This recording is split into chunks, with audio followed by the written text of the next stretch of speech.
Hello, hello, hello.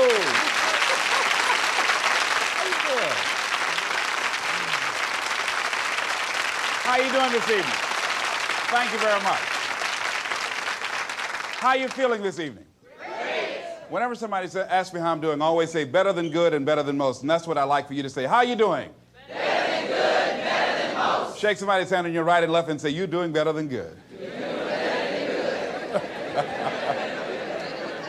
All right.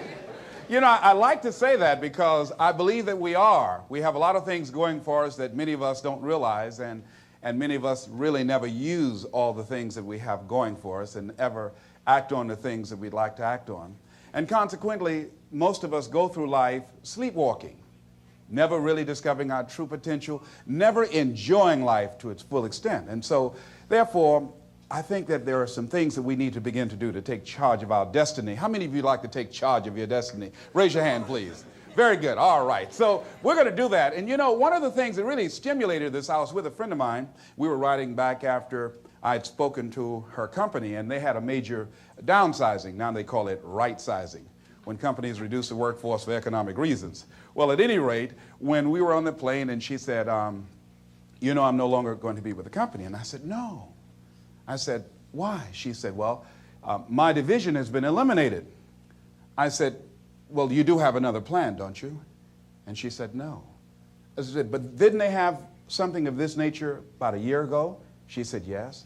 I said, but did you start thinking that maybe perhaps you need to prepare to do that which you really wanted to do? Because this person that I've known for a long time always wanted to be involved in fashion design. So I said, haven't you been doing something on your fashion designing career? She said, no. I said, but what have you been doing? She says, hoping that nothing happened to me. I said, but hoping is not a process. It's not a method. You know, a lot of people go through life like that. Now, that wasn't really what she wanted to do. But I do a training seminar, and one of the things we ask, what would you do if the unthinkable happens to you? What would you do? If you had an accident, or you lost your job, or you were laid off, or you became ill, how would you provide for yourself if the unthinkable happens to you? And it doesn't always happen to the other person. It can happen to me, it can happen to you. But most of us go through life thinking that, well, just maybe it won't happen to me. That we'll just read about somebody else that will happen to us. Talking to a friend of mine by the name of Maria, who is wheelchair bound, and she said that she had an experience in her life that taught her that she's not immune from life, because she was diagnosed as having muscular dystrophy at age 15. And she figured that was tragic enough. But 2 years ago, because of a malfunctioning wheelchair, she fell out of a van, struck her head, and suffered a closed head injury. Had blood on the brain, and they said that she perhaps might go blind, or she have loss of memory or concentration. And I said, how did you handle that? She said, Les, it was the best thing that could have happened to me. I said, why? She said, because on that day, I woke up and I realized that life is about today. Living today. That whatever I want to do, I do it right now. She said, I enjoy getting up in the morning, looking out of the window, just looking at the grass. She said, because I could have lost my vision. She said, I'm appreciative of just the little things. Shake somebody's hand on your right and left and say, be thankful for the little things. Isn't that important? That we've got to begin to learn how to become thankful for the little things and live in life right now. So I want you to think about your ideas. All of us have ideas and things that we have not acted on. I want you to just think about them right now. E.L. Simpson said that an idea should be like a pen. You know, that a pen that you sit on and you jump up right away to do something with it. So I don't want you to just think about it. I want, when you leave here, I want you to jump and do something with it, all right? Now, so think about this idea. What does it take to be in charge of your destiny? Well, you got to begin to develop some skills, and you got to ask yourself a question. What do you have going for you? What is it that you have going for you right now that's a real plus for you? What is it that you have going against you? What kind of training do you require? What is it that you need to learn? See, you make money only one of three ways in an economy of this nature. You have to have a skill, like I've developed the skill to become a speaker, or have some specialized knowledge, or have a particular product or service that you can provide for the public. John H. Johnson of Ebony Magazine said something very important. He says, there is no defense against an excellence that meets a pressing public need. So any idea that you have, it must fulfill a need for somebody. Once you think about it. Now here's the next step. Don't worry about the fact that you don't have all the things you need in order to make it happen. Decide that you're going to do something about it. Become an active force in your life.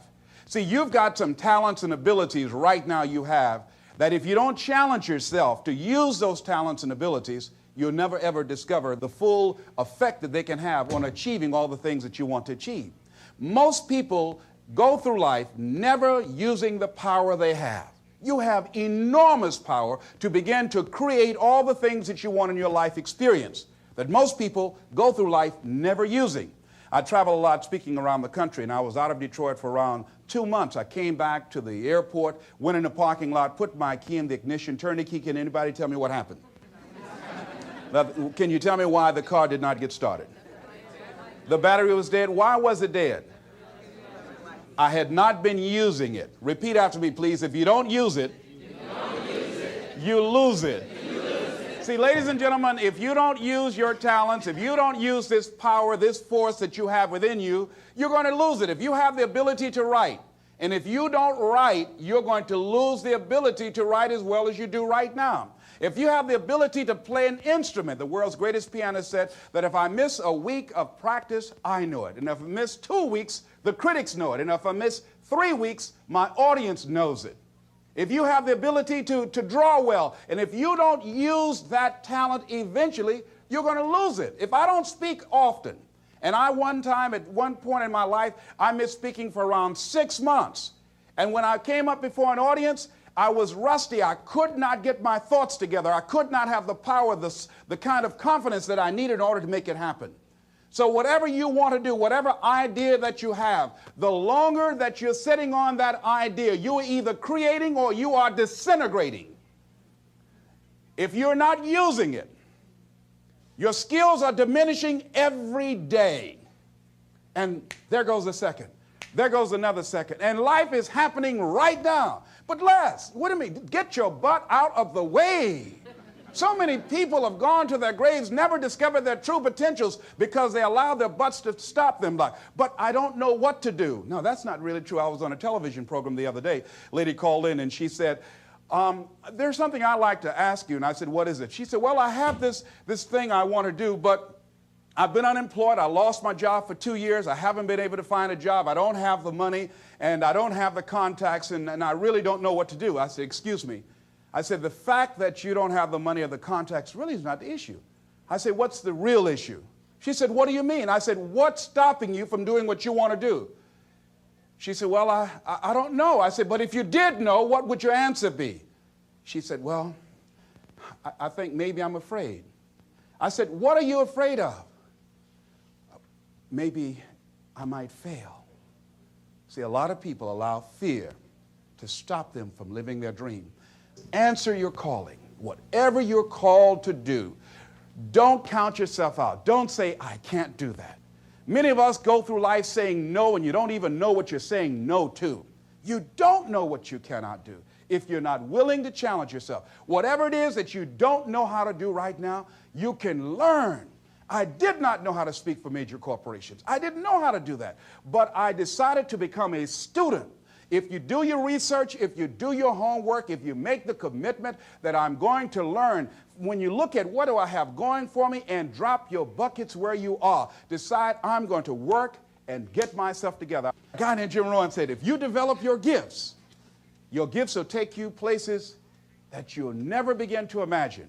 And I decided to do one thing. All my life, I've been a jack of all trades and master of none. I mean, I did a little of everything. I was a disc jockey. I was a state representative. I used to be an MC. I used to do public relations work. I used to do door-to-door sales. I did a whole lot of things. But I decided that I was going to do one thing, and I would master that. And after mastering the art of speaking, then I would become a trainer. And after doing that, then I said, I must become a businessman. Just find one thing.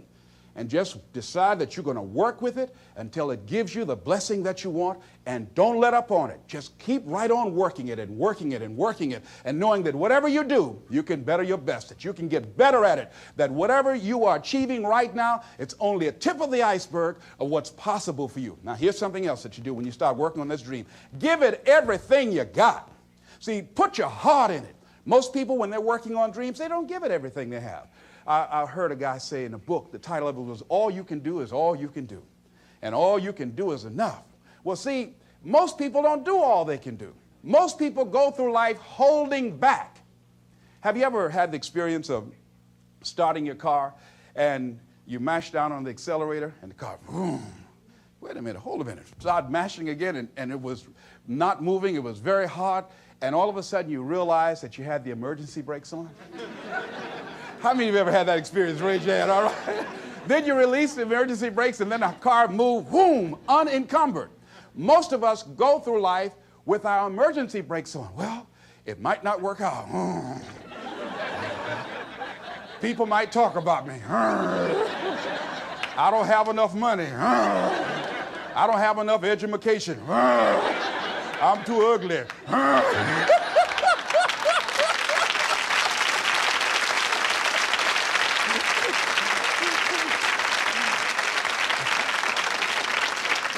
Shake somebody's hand on your right and left and say, what you have is enough. See, you know, there are two kinds of people in life. There are winners and whiners, you know. Most people go through life just whining. I didn't have enough money. I didn't have good credit. They didn't like me, you know. No, life is not about that. See, the major key to your taking charge of your destiny is you. I mean, if you have the credit of Ross Perot, that will help. All right? If you got somebody to co-sign for you, that will help. If you happen to be handsome, that will help, you know? If you have people who will support you, that will help. But all of those things are secondary. The major key to your taking charge of your destiny is you. It's you. And even though you might not have all the things going for you that you would like, you have the power within you as you begin to develop your consciousness, as you hold the vision of what it is that you want to do, as you decide to answer this small voice within you. Because as you respond to this voice that's telling you you ought to do this, the way will come, ideas will come to you. You will begin to attract things you need and things that you don't even know that you need right now. You will develop the skills in the process as you look at yourself, finding out what is it you need to do, what kind of adjustments you need to make, what new strategies that you need to begin to implement to make it happen. But if you don't put yourself out here, if you don't become actively involved in life, if you hold back on yourself and continue to procrastinate, when I saw a speaker who I said, I know if this guy can do this, I know I could do that. That was years after I had made the decision to do it. I was holding back on myself. I kept building up all kind of reasons and excuses to justify why I wasn't acting on my dream. Most people go through life as volunteer victims. They go through life volunteering to be victims, giving excuses on why they're not pursuing their greatness, giving excuses on why they're not doing the things that they want to do, putting it off again and again and again, wasting valuable time. Life is very valuable, ladies and gentlemen. Time is very valuable. And it's very fragile. You've got to decide to do what you can right now and don't delay. Living your life like a sense of urgency. Repeat this, please, and tell somebody on your right and left. Live your life now. Be happy now. This is not a dress rehearsal. Do that, please.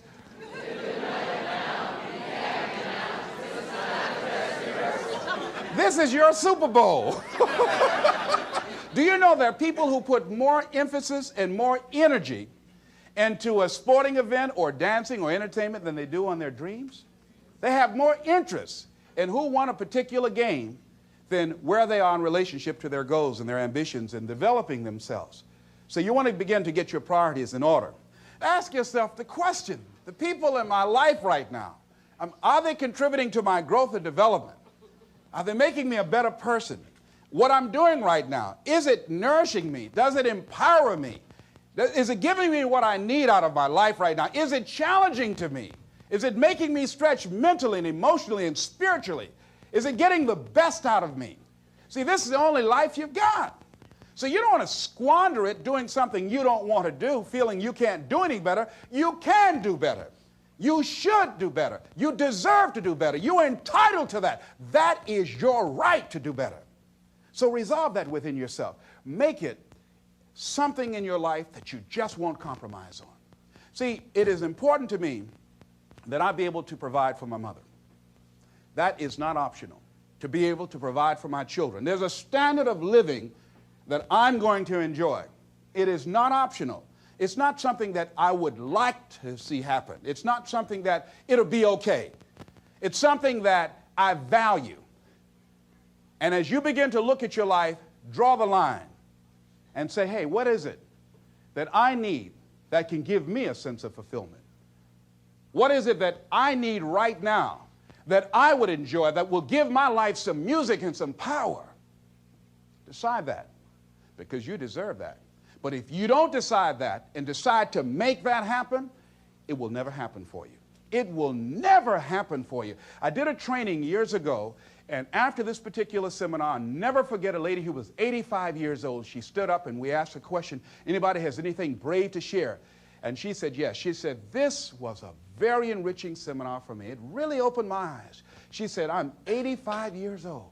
She said, all my life, she said, I sacrificed my dreams for everybody else, for my family, for my husband, for my children. She said, I've really never done anything for me of value, of the things that I really find important. She said, I say to you young people, you won't be in my situation right now if you decide to live your life now. She said, if I had my life to live over, I would do things differently. She said, but I don't have it to live over. And when I go home, I got news for my husband.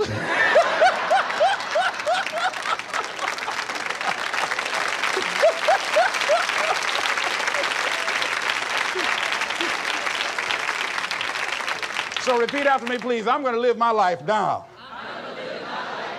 I deserve that. I deserve that. Okay, now here's something else I want you to realize. Things are going to happen.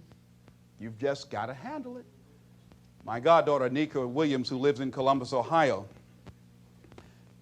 just this past week, 3 children in her neighborhood that she went to school with were sitting in a car talking. An intoxicated driver lost control of his vehicle and ran into that car and killed those 3 kids. The children that they went to school with experienced pain and grief and shock, but they became actively involved in putting together the funeral services. And I talked with her. And I said, how you doing, Anika? She said, I miss them. She said, but there's something that I realize, that many of the relationships we have in life, we take casually. And we don't say all the things that we really should say and do all the things with people that mean something to us that we really should do. And she said, I'm going to miss them, but it's really alerted me about how unpredictable life is. And so now she's going to become a very sharing person, more so than ever before, and all of the other young people that were involved. But they were handling it. And as you begin to look at your life, decide to handle things. When you decide that you want to begin to take control of your destiny, there are going to be some sacrifices that you're going to have to make. There'll be things that you're going to have to decide, I got to give this up. I've got to let this go. Many times you will have problems in your personal relationships. When I decided to become a motivational speaker, I was gone sometimes for weeks when I left home before coming back. And I'll never forget, I did a big major rally for a guy by the name of Dexter Yeager, a big Amway rally called Free Enterprise Day. And after speaking, people were chanting, we want the motivator, we want the motivator. Well, I was excited. So I ran back to the phone after I came off stage and I called the young lady that I was dating then. I said, look, I wiped them out. They love me. They were saying, we want the motivator. Listen, they're saying, we want the motivator. We want the motivator. So she said, Les, I need to tell you something. I said, what? And I heard a voice in the background said, hurry up and tell him. I said, who's that? She said, Les, you've been gone so long. I said, yes, I've been working on a dream, and I'm sorry, the relationship is over. What? You gotta be kidding me. I said, hang up. I said, wait. And they said, Mr. Motivator, come on. I said, hold a minute, wait. They said, Mr. Motivator, come down. I said, okay. I went outside, I looked at the people, I said, you got to have a dream that's real big.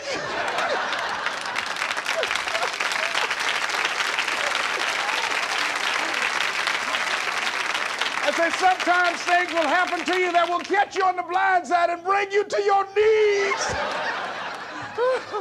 I went back to the hotel, but they had to pull me off stage. I was out there and said, you got to have a larger vision. You got to be hungry. They pulled me off. I said, and you got to stay motivated. They said, come on, motivator. They were turning the lights off. The janitors wanted to go home. I wanted to keep on for me. So, they took me to the hotel. I was walking in the room trying to find the Gideon Bible. And Lonely was sitting on the bed saying, how's your positive attitude? How's your larger vision now? I'm telling you, when this happens, think it not strange. You are going to cry. People are going to get mad with you. People are going to start working against you. Your mate is going to get upset with you. Where you going? I'm working on a dream. I got your dream. You ain't going to know it. People are going to start going crazy on you. Becoming jealous and envious. That's a part of the program. Understand that. See, that's why a lot of people say, no, that's all right. I pass on the dream. That's all right. I just keep on biting my nails, hope nothing don't happen. But it's an experience that opposition, those obstacles that you will encounter, that's how you grow. That's how you become stronger.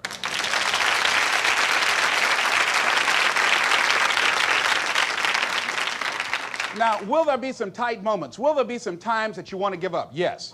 Here's something I was reading that Harriet Beecher Stowe said. She said, when you get into a tight spot and everything goes against you until it seems that you cannot hold on for a minute longer, never give up then, for that is just the place and time that the tide will turn. Never give up then, and that is so important. When you're working on doing the things you want to do and fulfilling your dream, and things happen, there are times when your energy feels so depleted that you want to give up, that it looks just totally impossible. And I can tell you from my own personal experience, don't give up then. That's when you've got to fall forward, when life is kicking dirt in your face. Don't give up then. That's when most people turn back. Most people will tuck their tails between their legs and they will run in the opposite direction and say, that's all right, life, I don't want this. All right? No. If you've decided that this is what you want to do, you've got to become courageous to stand up within yourself, to face it and step forward. And ladies and gentlemen, that is what gives your life meaning. Those things will begin to strengthen you like you can never begin to imagine. And I tell you, one of the most painful experiences I had in my life was also one of the most enriching, because they say that pain opens the space in the heart for joy. And because I did not buy into something, because I caught myself at a critical point and was able to back up and look at it, I was able to become free of the effects of what could have been a tragic situation for me and move on and do something about it. But I learned in the process that I had to learn to surrender and give certain things up. See, in life, everything that happens to you, there's a lesson in it. There's a lesson in it for you. If you look at it, whatever happens to you, just look at and view life that you're a student of the universe and say, what's in here for me to learn? One of the most tragic things that happened to me that could have been a tragedy was when I wanted to buy my mother a home, and I did that. And in my haste, and it was the first major purchase of property that I ever made in my life, and so I was naive. And so when we were sitting there at the closing, the attorney said, have you done a title search? And I said, what's a title search? And she said, well, that's when you check to see whether or not there are any liens against the property before you purchase it, so that you don't inherit any financial obligations of the previous owner. So the guy interrupted, said, look here. He said, the only reason that I'm selling you this house, and I'm doing it at a loss, I can actually make more money. But the only reason that I flew here from Philadelphia to sell you the house specifically is because I admire the fact that you're adopted and you want to buy this home for your mother. And he said, there are no liens on the property. I just want to help you. So I looked at my attorney. I said, I believe him. She said, Les, this is business. I'm not questioning his integrity, but I advise you not to sign the contract now. I looked at him. He said, if you're not going to do it, man, I'll just go ahead on and make the money that I was going to make. I said, okay, no. I want to do it. I said, I'll do it. So she said, okay. She said, this is not the last house in the world. I signed the contract. After being in the house for around 2 months, I received a notice that I had to pay a lien of $25,000 or I had to get out of the house. I called the attorney. I said, look here, sir. I said, my name is Les Brown. I'm the new owner of this property. I said, I bought this home for my mother. I said, she's 80 years old. I said, she has a bad heart, a serious condition. I said, and I just cannot give up this home. And I just exhausted all of my resources to buy the house. It's all I have. I said, can we work out some kind of monthly payments? I don't know how much I can give, but if you can work with me, I guarantee I'll give you my word. I want to keep this home. I'll pay you back. He said, we want the money in 6 weeks or you have to get out of the house. It's going to go on the auction block. I said, oh. I said, but I borrowed everywhere I could just to get the $12,000 to put down on it. He said, mister, that's not my problem. You should have had a title search done. So I went back home and I worried for weeks. I lost around 23 pounds. I would go home to catch the mail so my mother wouldn't get it. They put a listing in the newspaper. People were driving around, wanted to come in the house to look at it. So I put a sign out front saying that the newspaper article was an error, saying that the house was up for sale. And finally, when they were coming for the day they were going to auction it on the courthouse steps, I knew the moment of truth had come, I had to tell my mother. So I walked all night that night. Around 2 o'clock in the morning, the children were asleep, my mother was asleep. I said, Lord, why did this have to happen to me? I said, I'm trying to do the right thing. I want to provide for Mom. I'm not out stealing and robbing. I want to provide for my children. I said, why did this have to happen to me? I was personalizing. I was feeling like a victim. And so finally, I had to go in there and I had to tell my mama. So I kneeled by the bed. I said, Mama, I got something to tell you. She said, what? I said, we've got to move out the house. She said, why? I said, well, because of the fact that I made a mistake and I signed a contract when I should have had a title search done, and I can't pay the $25,000 outstanding lien against it. She said, good, I don't like this house anyway.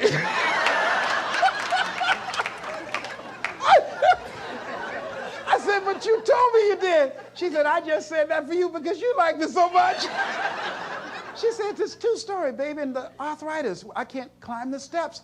But you told me you could, Mama. Oh, I just did that for you. I walked up the steps and I was in the room saying, that fool crazy with this house. I said, oh, Mama. So I'll never forget when we had to pack up and go back to the old house we had moved out on in Liberty City, right down the street from Miami Northwestern High School. And the neighbors were out looking. Isn't that Mamie's boy? And they're coming back, you know. I was so embarrassed. I mean, I turned red, but couldn't nobody see it, you know. So my sister came over. She didn't make it any better. She went, mixed the big time. Won't get no job going around and running your mouth. Yeah, you got a dream to get Mama home. Now, you back where you belong here. We came in the house and the roaches were playing bid whist. They said, y'all come on in, we miss y'all. And as I was taking furniture off the truck, I was so hurt and humiliated, and I felt beaten. And I began to cry, and I held my head down. And my mama said, hold your head up, boy. I said, Mama, I just can't, Mama. She said, hold your head up. You have nothing to be ashamed of. You did the best you could. Hold your head up. So I said, yes, ma'am, Mama. So I was carrying the furniture in. And I had to give a lecture that week on forgiveness. And I can't talk about anything unless I'm doing it myself. And I had to forgive and forget. let it go so that I could grow. It took me time to work through that, but I did, and I was able to give the lecture. And to this day, I can't even remember the guy's name.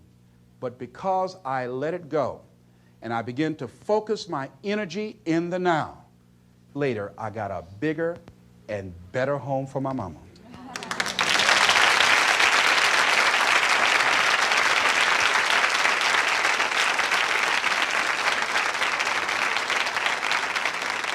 Here's what I learned from that. That was not the last home in the world. There were other homes. If I had just been willing to just let it go, he who cares less wins. And the guy called and said, you got to get out of there. If this is what happened, through worry and stress, I could have had a heart attack over a house that my mama didn't even like. Do you follow what I'm saying? So I now realize, hey, it's only things. And it's okay, they are replaceable. I lost everything except my spirit, and except the love of my mother and her respect and the respect of my children. Sure, people talked about me. Did they laugh? Yes. Did I feel humiliated? For a while, yes, I did. Embarrassed? Yes. And that's a part of it, but I didn't stay there. See, sometimes you can wallow in it, don't want to get somebody pull you out feeling good. Oh, I want to go back again. Don't wallow in self-pity. And there are people who will help you. You call them up and they'll give you a pity party, all right? No.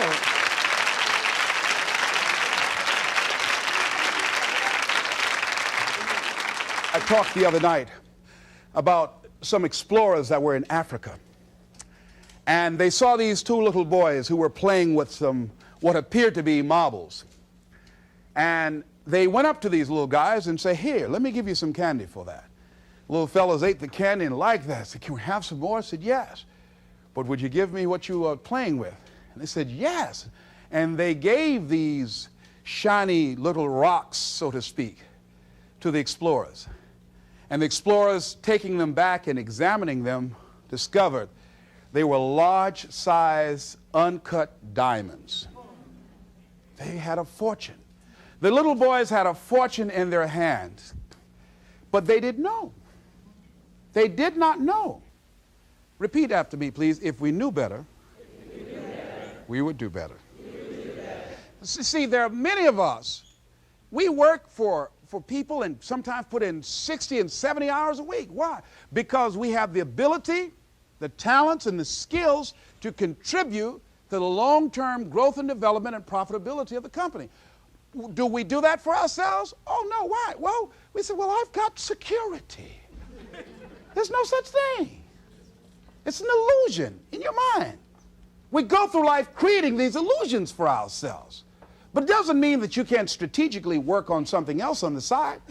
Develop some hobby of passion and find ways that you can begin to create some alternative methods of providing wealth for yourself. See, money is not important to me, but Rita Davenport said it's right up there with oxygen. But it is important to me that it not be important. I got that from Rhea Steele. That's important. It is important to me that it not be important. Make it important to you to live your dream. See, how many of you fly airplanes? You've been in an airplane? Raise your hand right. How many of you ever lost your luggage? Raise your hand, please. Raise your hand. All right, very good.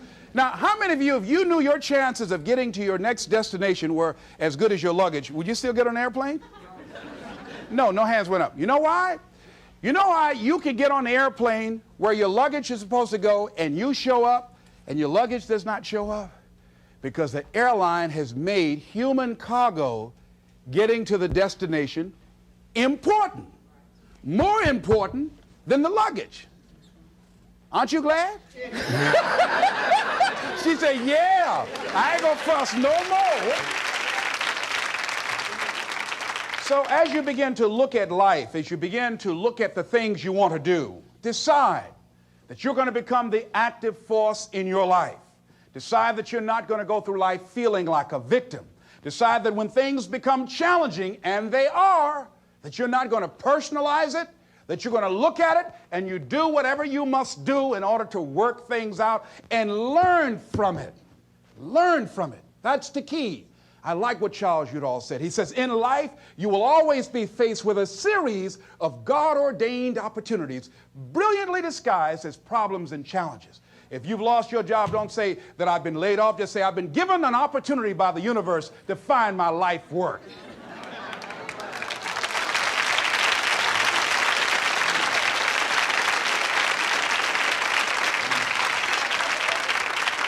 So as you view all of the things that happen to you as an opportunity, now you're taking it from a different perspective.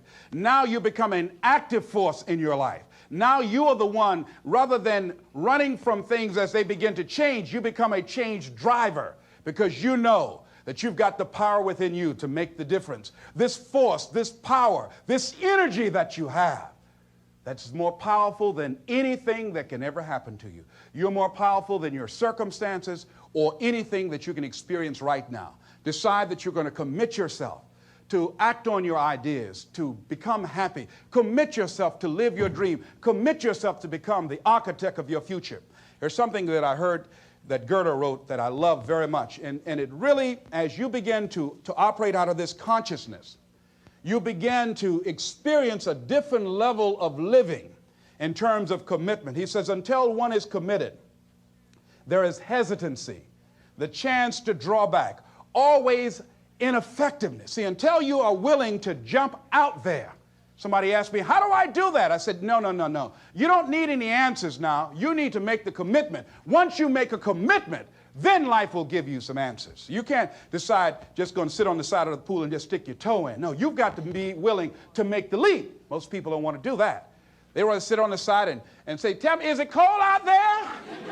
Is it rough out there? Come on out and see. See, no, you want to decide to make that commitment because then that's when you become involved in the learning process. He said, concerning all acts of initiative and creation, there's one elementary truth, the ignorance of which kills countless ideas and splendid plans, that the moment one commits oneself, then providence moves too. All sorts of things occur to help one that would never have otherwise occurred. He said, whatever you can do or dream you can do, begin it. Boldness has genius, power, magic in it. Begin it now. I read a book by Dr. Johnny Coleman that says, it works if you work it. And as you begin to look at your life, decide that you're going to start working on that dream. You're going to work and nurture that idea. Now, there will be people that will criticize you. There will be people that won't see it for you. But I say to you, don't let them turn you around. Shake somebody's hand on your right and left and say, don't let nobody turn you around. Yeah. That's key. Because people will try and turn you around. Hello? People will try and turn you around. But when I heard Bob Mays out of Chicago sing that song, don't let nobody turn you around, that's real. Because that's why most people don't act on their dreams and ideas. That's why most people, when I'm talking with kids that are in institutions, and I said, what happened? Why did you give up working hard and making good grades? Well, they started teasing me. And they allowed that peer pressure to cause them to scale down their dreams and their ambitions. They started following the crowd. That's why many people don't do the things they want to do. A friend of mine, he wanted to become an actor all his life. He let someone convince him, you can't become an actor. You go out to Hollywood, they'll swallow you up. It's too competitive. Thousands of unemployed people out there. But then another friend of mine, Sheila Hall, and she decided at age 42, I'm going to live my dream. Her son graduated from high school. She decided to make the plunge, to go to Hollywood. Quiet person, never had any experience in the area. And because she decided to make the commitment, she is now working on a one-woman show. And she's been getting support from everywhere because she was willing to make the commitment. This other guy is far more talented and skillful, but he wasn't willing to make the commitment. So he goes to work every day to a job that's making him sick because he doesn't have the guts or the boldness to stand up in life and say, I'm going to live my dream. I'm going to commit myself to live out what's in me. I heard Dr. Johnny Youngblood say, I must live what's in me. I said, why do you do this? He said, I got to do it. I got to do it. And I'm saying, find something in your life that you say, hey, it might not work out, but I got to do this. Why? Hey, it's the one thing I love. It's my piece. It's my thing. You don't understand it? It's all right. It's all right.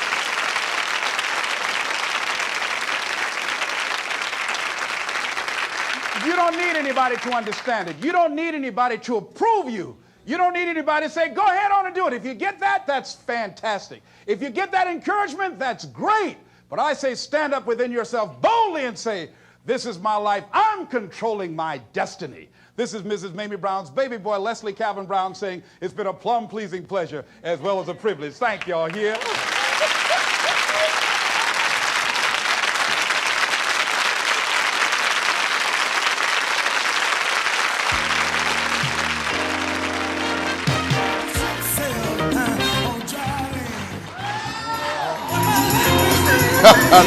They can't handle the booze. You may be seated. Thank you very much. It's a pleasure to be here with you to share a few moments with you. And let's give a round of applause to a man who's been empowering people to help them to live their dreams, to go to the next level. Major break. Hello? Y'all should have an ever-ready battery, you know. Okay. Let's try this again. Thank you so much. Thank you. This is even better microphone here. Anyhow, as I was saying, Eric has been helping people to live their dreams for a very long time. That has been his passion. That's who he is. Giving people the tools, the mindset, the attitude of what it takes to really control your future. Let's give him a tremendous round of applause, if you please. Yes, indeed. Yes. This is who he is. Yes.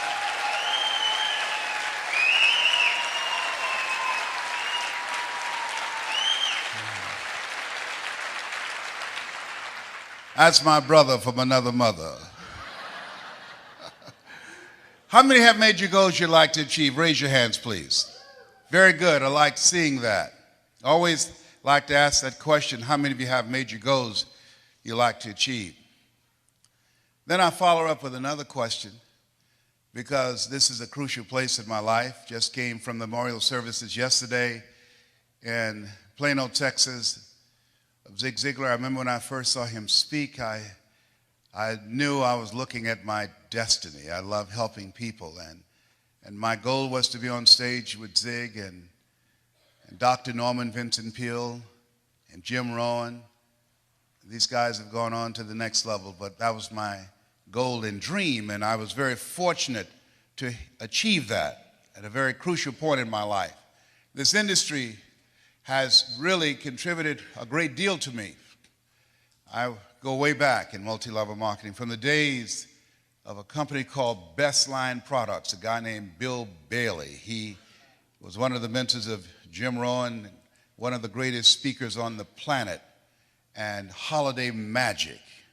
At this stage of my life, and I think about all of the things that I've done, I can tell you unequivocally, to dreamers, there's no business that will contribute to your growth and development more than this industry.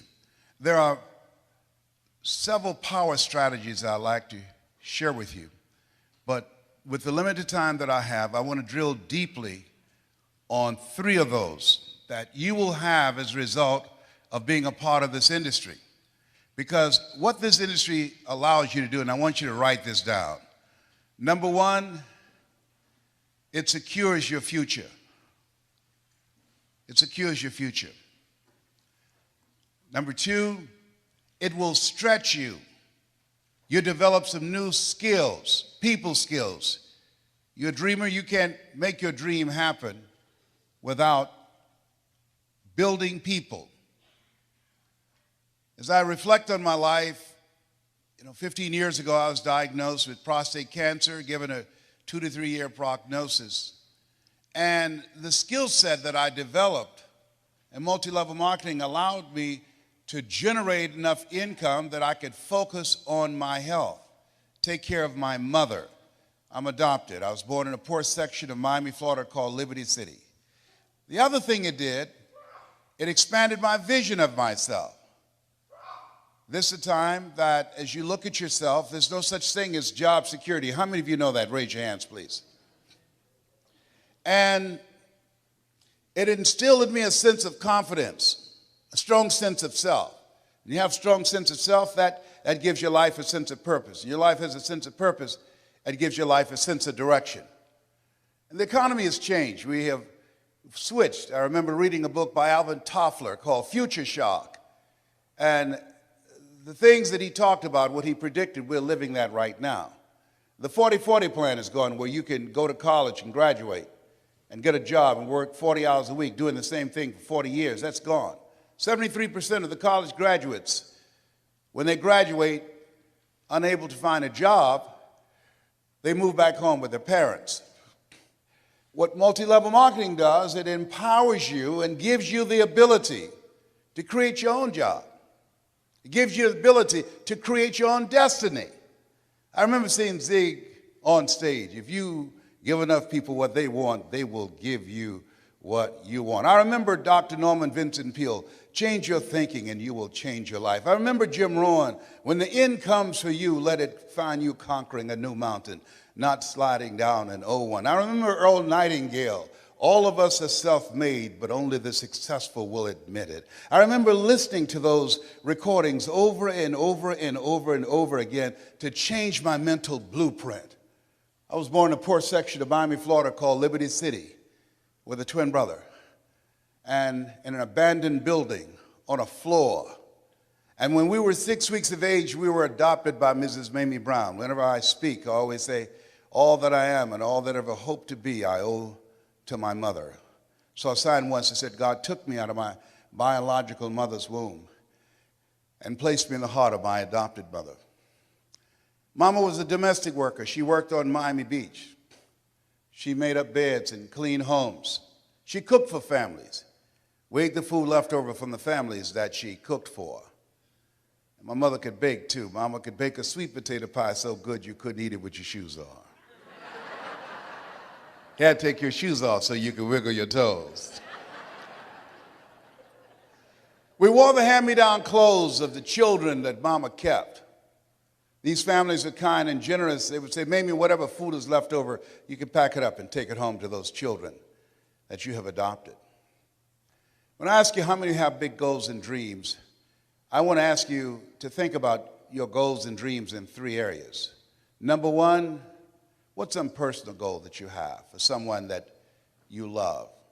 My first major goal was to buy my mother a home. That's what I wanted to do. I remember walking around these big, beautiful mansions before catching the bus going back to Liberty City and Overtown in Miami and said, Mama, she said, what is it, Leslie?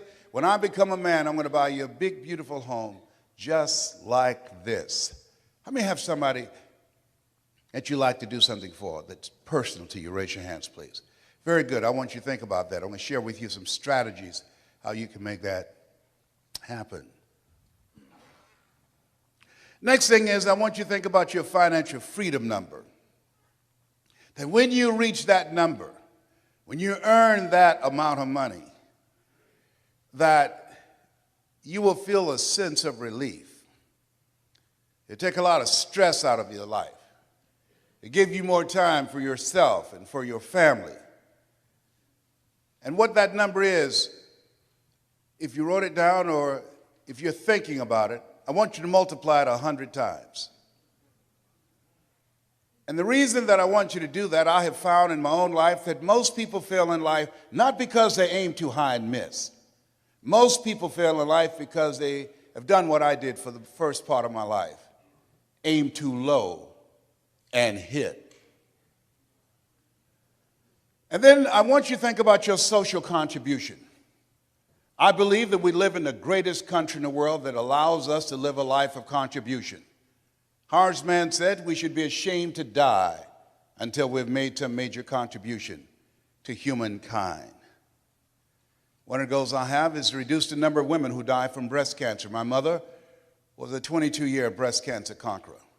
One of the goals I have, every time I get on stage, I tell men that I was diagnosed 15 years ago with prostate cancer, given a 2 to 3 year prognosis. One of the things I believe doctors should never tell someone they're terminally ill. What they should say is that my ability to help you has terminated.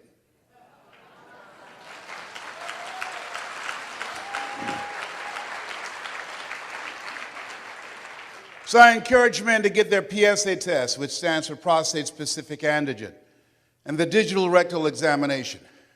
And I'll be glad when they can check our prostate by looking in our ears. Can you feel it, brother? Up at here, up at here. I was at this medical convention. A friend of mine said, "Hey, Les, let me give you a free rectal." I said, "No, buddy, you too motivated." Homie don't roll like that, you know what I mean?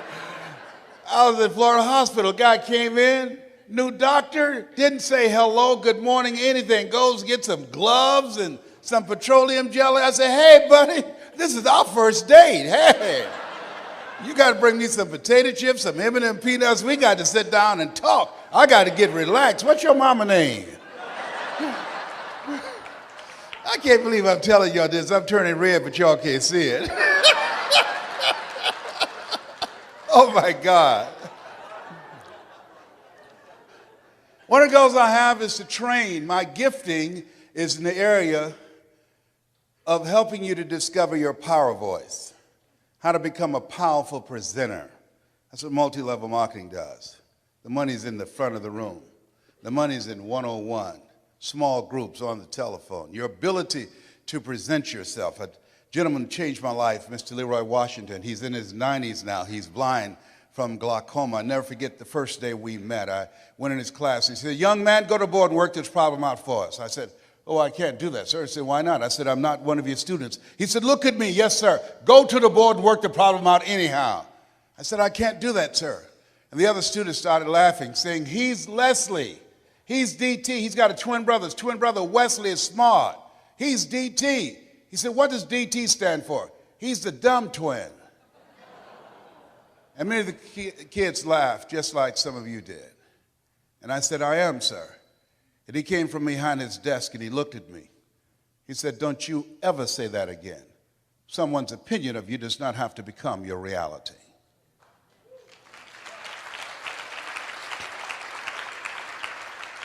That was a turning point in my life. On one hand, I was humiliated, but on the other hand, I was liberated, because he looked at me with the eyes of Goethe, who said, "Look at a man the way that he is, he only becomes worse. But look at him as if he were what he could be, then he becomes what he should be." I want you to shake someone's hand on your right and left and look them in the eyes and say, "You have something special." Do that right now.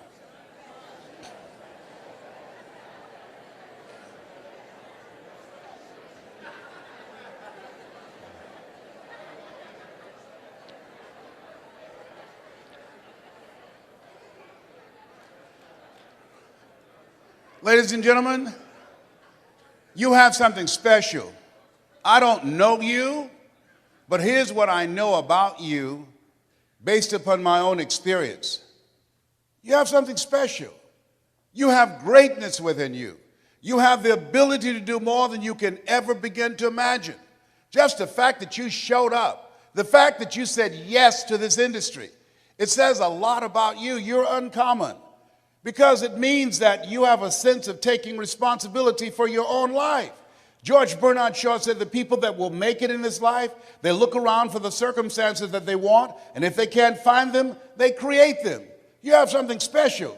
You have greatness within you. You've experienced setbacks and disappointments like everybody else in the economy, but you're operating out of the thinking of one L.C. Robinson, who said, "Things may happen around you and things may happen to you, but the only things that really count are the things that happen in you." You have something special. For some of you, it was a struggle to get here. You couldn't afford to be here, but there's something in you that said, "I can't afford not to be here." You have something special. You are uncommon. One great American said, "I choose not to be a common man. It's my right to be uncommon if I can. I seek opportunity, not security. I don't wish to be a kept citizen, humbled and dulled by having this state look after me. I want to take the calculated risk, to dream and to build, to fail and to succeed. I refuse to live from hand to mouth. I prefer the challenges of life to the guaranteed existence, the thrill of fulfillment to the still calm of utopia. I will never cower before any master, nor bend to any threat. It's my heritage to stand erect, proud and unafraid, to face the world boldly and say,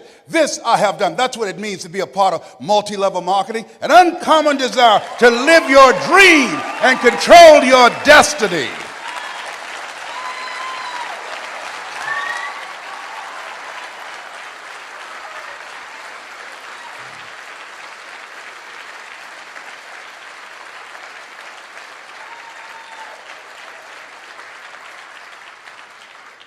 There's something in you that says that you're not sitting back waiting to see what politicians will do for you.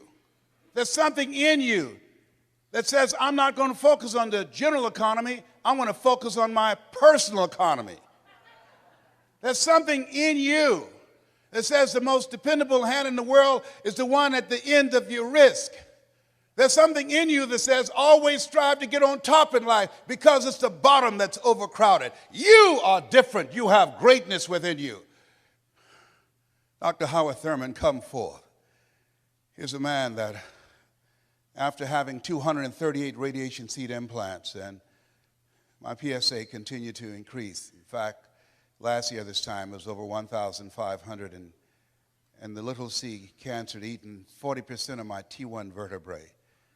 And I was reading his words that night after leaving Florida Hospital, and doctors had told me that cancer had reappeared, had metastasized in 8 areas of my body. And I began to laugh as the doctor spoke to me, and he was looking real serious. He said, why are you laughing? I said, I feel like Mother Teresa. He said, what do you mean? She said, Lord, I know you know how much I can bear. I wish you didn't have so much confidence in me. And now my PSA is 0.0. I'm debt-free, cancer-free. Yes, indeed. I stand before you because of God's grace and mercy. And trust me, it's better to be seen than to be viewed. But Dr. Thurman was called upon by Dr. Martin Luther King Sr. He said, Howard, I want you to mentor my boy, MLK. He was a member of an elite group of orators and mystics and philosophers in his day. He was an advisor to Mahatma Gandhi and to Albert Schweitzer. He wrote, deep is the hunger, the voice of the genuine, the centering moment. He wrote some words that I was reading around 3 o'clock in the morning that grabbed me. He said, the ideal situation for a man or woman to die is to have family members praying with them as they cross over. He said, but imagine being on your deathbed and standing around your bed, the ghost of the dreams, the ideas, the abilities, the talents given to you by life, but you, for whatever reason, you never pursued those dreams. You never used those talents. You never used those gifts. You never used those abilities. And there they are standing around your bed looking at you with large angry eyes saying, we came to you, and only you could have given us life. And now we must die with you forever. And the question is, if you died today, what dreams, what ideas, what books, what leadership, what voice, what story will die with you? Miles Monroe, great speaker out of the Bahamas, said the wealthiest place on the planet, it's not in the Far East where there's oil in the ground. It's not in South Africa where there are diamond mines. He said the wealthiest place on the planet is there you'll find potential never realized. There you'll find books never written. There you'll find abilities and skills and talents and gifts that the world never had exposure to. Maybe that's why Henry David Thoreau asked in a moment of anguish, what if you live your whole life only to discover that it was wrong? That it was wrong. That God had so much more in mind for you. Maybe that's why he said, oh God, to reach the point of death, only to realize that you've never lived, only to realize that you've never scraped the surface of your potential. Everybody let us say together, live full, die empty. And the people in this room have decided to live full. The people in this room have decided to die empty. The people in this room have decided to live life on their terms and not to be a volunteer victim. When you say yes to this industry, you're saying yes for a bigger life. You're saying yes, I'm tired of playing small. You're saying yes, I'm ready to be empowered to snatch victory from the jaws of defeat. You're saying yes to providing for yourself and your family. There's something that's in you that says, I'm not mentally fit to work for somebody for the rest of my life. You're saying yes to your life, yes to your dreams, yes to your unfolding future. Give yourselves a round of applause. Give yourself a round of applause.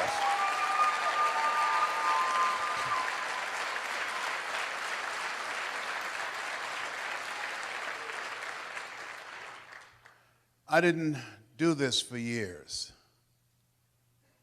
I would go in the balcony of auditoriums and watch Jim Rohn and Dr. Dennis Waitley and Zig Ziglar. And my heart would beat so fast because I love helping people. How many of you love helping people? Raise your hands. I love helping people. And my heart said, I can do that. But then when I would leave there, and as I was walking to the car, my mental conditioning began to speak.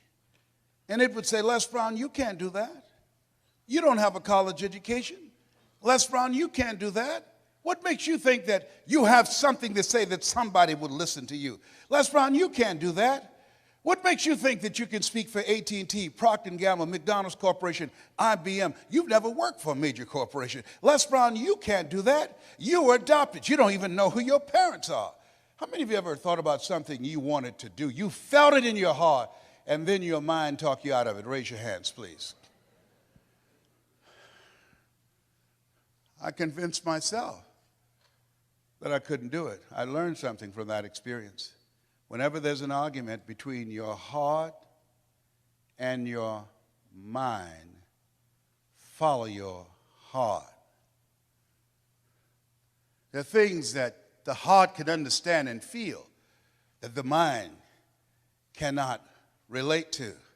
Maybe that's why my favorite book says, lean not unto thine own understanding, and all thy ways acknowledge him, and he shall direct thy path. There are things that you feel, that you know in your heart of hearts, that's not logical, it's not practical, it's not realistic, but there's something in you that says, I can do this. I can do this. After facing defeats and disappointments and failures again and again and again, there's still something in you that says, I can do this. Operating out of a thinking when life knocks you down, try and land on your back, because when you can look up, you can get up. I can do this. I can do this. When you present and people say, oh yes, I'd like to be a part of that. Yes, they have the personality and they need it and they don't show up. You end up being a babysitter. You have to be a counselor and a psychologist and a minister. They challenge you to pray to Jesus and Yahweh and Melchizedek and Buddha. They'll get on your last nerve, have you chanting, Nomi Yoho Renge Kyo. It's interesting when you talk to people about securing their future, and you can't help them to become actively engaged in their own life.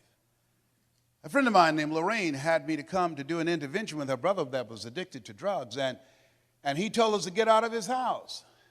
And as we were going down the steps, I said, I'm sorry I failed.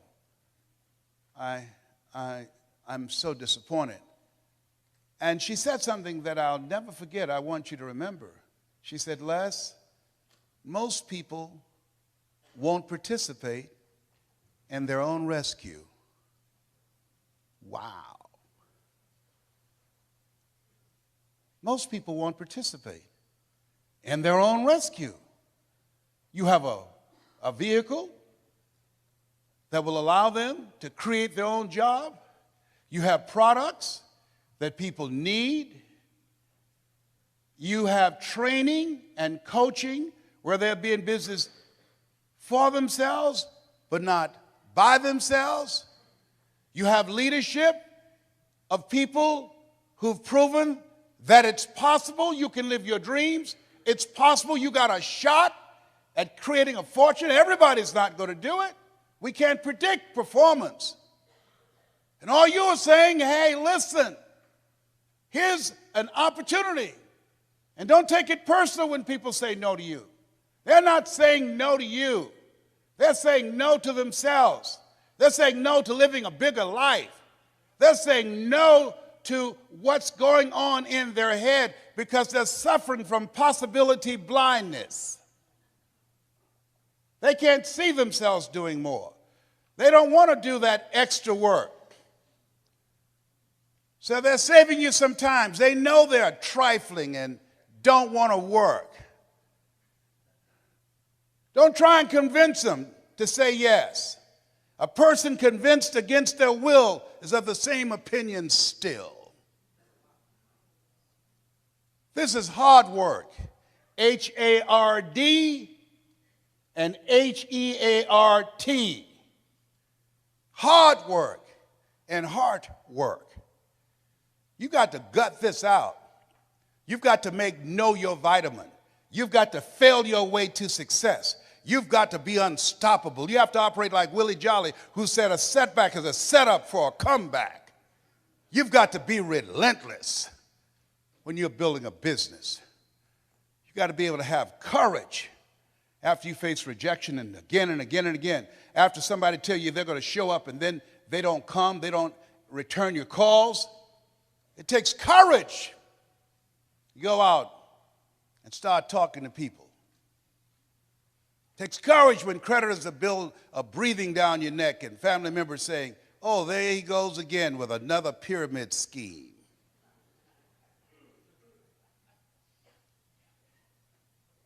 Am I making sense to you? What I'm doing. I didn't do this for 14 years because I didn't have the courage. I was afraid of being rejected because I don't have a college education. I had a tremendous inferiority complex. And something else. In order to make this business successful, to go from a 9 to 5 to 5 until you faint, it's a different mindset. It requires a radical change. How many of you know that it's hard building a thriving residual income on a monthly basis? Raise your hands, please. Yeah. That's why most people won't say yes. It's much easier to complain about the economy. It's much easier to complain about our elected officials. It's much easier to talk about the recession. That's much easier. To come up with excuses and why you can't do it. That's where I was. That's where I set up station for a long time. My mentor said something to me, Mike Williams. I want you to write this down. He said, anybody can complain. He said, if you do what is easy, that's complaining. If you do what is easy, your life will be hard.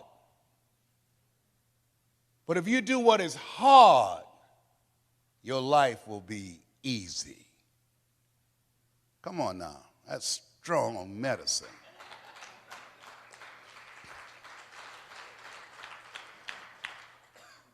If you do what is easy, complain about your situation, your circumstances.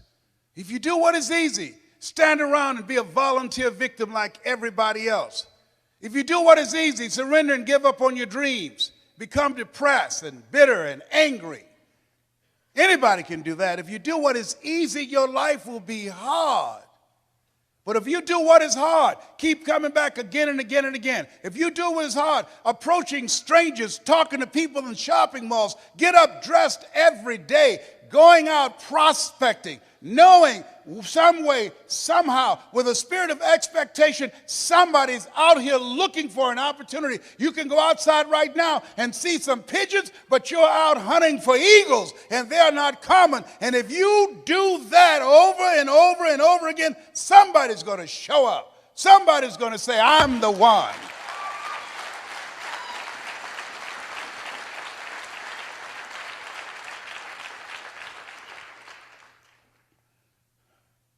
Dr. Thurman, I love him so much. What a great writer. He said, there's something in each and every one of you that waits and listens to the voice of the genuine in yourself. It will be perhaps the only guide you will ever have. And if you cannot hear it, all of your life, your days will be spent on the ends of strings that somebody else pulls. And I submit to you that you invested the time and money to go to the airport, to fly cross country. I suggest to you, some of you drove here. I suggest to you, you showed up because you said, I'm going to pull my own strings. I'm going to control my own life. Nobody will ever pull my strings again. Give yourselves a round of applause.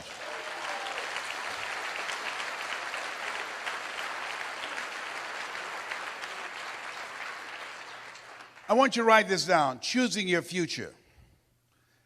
It's a program that we've created that's designed to put in place for you to work on yourself. A systematic process that changes your mindset. It's possible, it's necessary. It's you, it's hard, it's worth it, it's done. It's 6 CDs. Repeat after me, please. It's possible. Yeah, see, the easiest thing that I do now is come up on stage and speak to you. That's easy. But the most difficult thing that I've ever done, and it took me years to do, was to believe that I can do it. To believe that I could stand up and not be afraid and speak from my heart and think and be able to present, to believe that that was possible for me. For 14 years, I didn't do it. Mike Williams said, Les, you can do more than what you're now doing. But I didn't believe it. I just couldn't see myself doing it. I'm saying to you, there's some things that you can accomplish that you can't see right now. My favorite book says, eye has not seen, ear has not heard, nor has entered the heart of mankind what God has in store for you when you're willing to say yes, when you're willing to move forward, when you're willing to come back again and again and again in pursuit of your dream. Life will respond to you. You'll discover some things about yourself. Mindset transformation is very important. Be ye not conformed to this world. Be ye transformed by the renewing of your mind. You don't want to think like everybody else. You want uncommon thinking. Here's the other thing. Expand your skill set. This is the age of what the late Peter Drucker calls the era of the 3 C's. Accelerated change, overwhelming complexity, and tremendous competition. So you have to expand your skill set to stay ahead of technology and cheap labor abroad. When I was a kid, you got on an elevator, I was an elevator boy. What floor, please? We operated elevators manually. So then we're going through creative destruction. Somebody created an elevator that didn't require a person being there employed to close the door and take the people to the designated floor. When I was a kid, girls would say, what do you want to do when you become an adult? I want to be an operator, a long-distance operator. Years ago, when you made a long-distance call, you had to call a long-distance operator. Then somebody created technology that you can dial direct. Am I making this up? Anybody remember use that call a long-distance operator? It's called creative destruction. Somebody created technology that we don't have to do that anymore.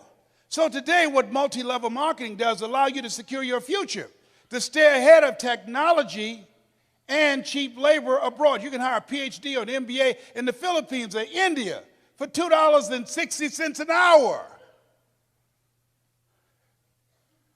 So what you're doing is you're staying ahead of the game because we're going through continuously creative destruction. think about Mr. Washington. Young man, yes, sir. What do you want to do with your life? I want to buy my mother a home, sir. I want to take care of my mother. You do? Yes, sir. I want to make my mother proud. How can you say you want to make your mother proud and you were in the dean's office the other day for fighting? Sir, they call me DT, the dumb twin. So you're going to fight them? Yes, sir. Why, Brown? Why?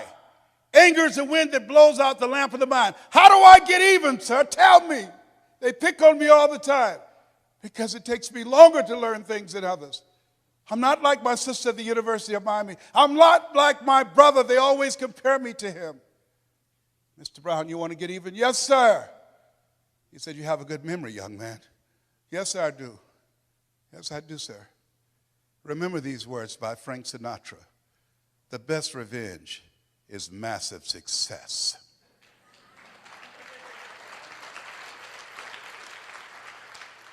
Become massively successful.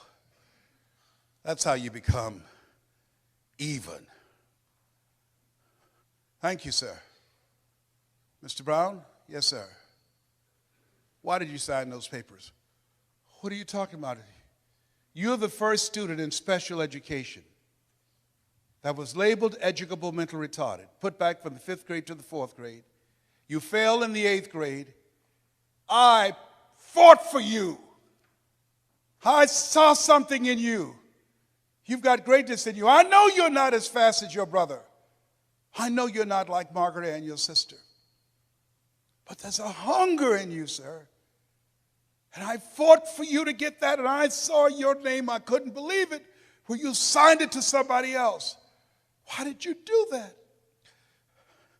Several teachers met with me and said that you wouldn't be with me at Florida A&M University to help me. Mr. Washington, they said if I didn't make the honor roll at Booker T. Washington High School, I would not make it at Florida A&M. You've been like a father to me. I never would want to bring embarrassment to your name.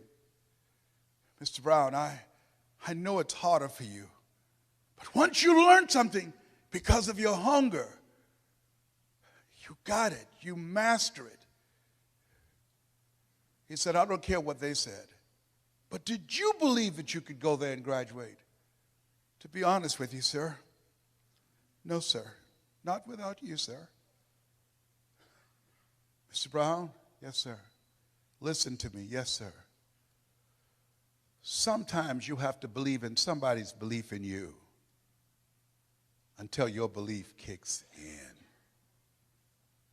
Sometimes you have to believe in somebody's belief in you until your belief kicks in.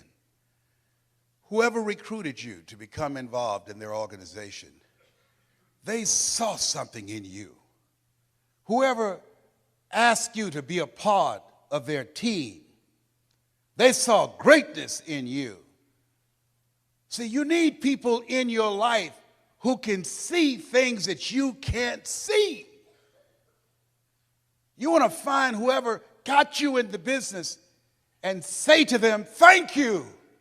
I told Robert Boyd, who recruited me for Best Line Products, thank you, Bob. I don't know what you saw, but I'm not going to disappoint you. You find whoever recruited you, because you are looking for eagles in this business. You're not looking for people who need more. You're looking for people who want more.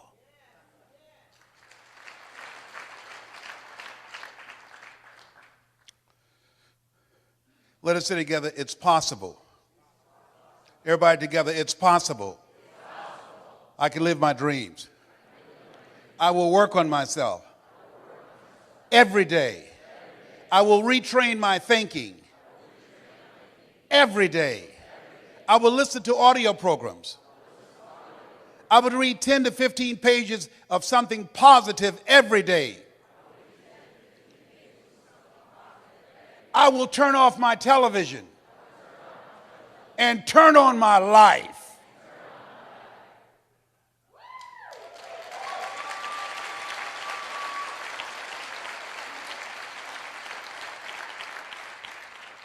Let us say together, it's necessary. to detoxify your life. Ladies and gentlemen, how many of you are serious about reaching your goals? Raise your hands, please. Very good. Jim Rohn asked this question. Look at the people in your life and ask the question, what is this relationship doing to me? See, in order for you to go to the next level, there are some people you need to let go. Let us say together, let go, or be dragged. There are some people, because of their negativity, they're emotional vampires. They will drain you. You want to be around people that you can learn from, that you can grow from. Dr. Dennis Kimball out of Atlanta said, if you're the smartest one in your group, you need to get a new group.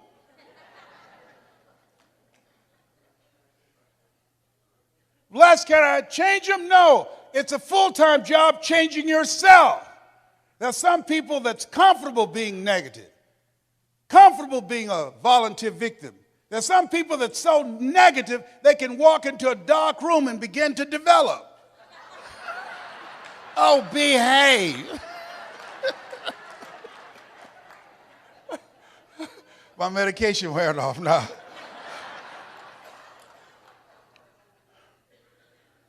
When you're talking about earning more money, you got to be serious. One sickness can wipe out a fortune. 95% of the people who filed bankruptcy last year did so because of medical expenses. People say money won't make you happy, but everybody want to find out for themselves. A friend of mine, Rita Davenport, said money ain't important, but it's right up there with oxygen. And let me tell you something, fellas, even if you're as homeless as I am, you got some money, women will find something cute on you. Oh, he's got earlobes like Tom Cruise. He's got a walk like Denzel Washington. I used to be so broke, I'd walk past a bank and trip the alarm.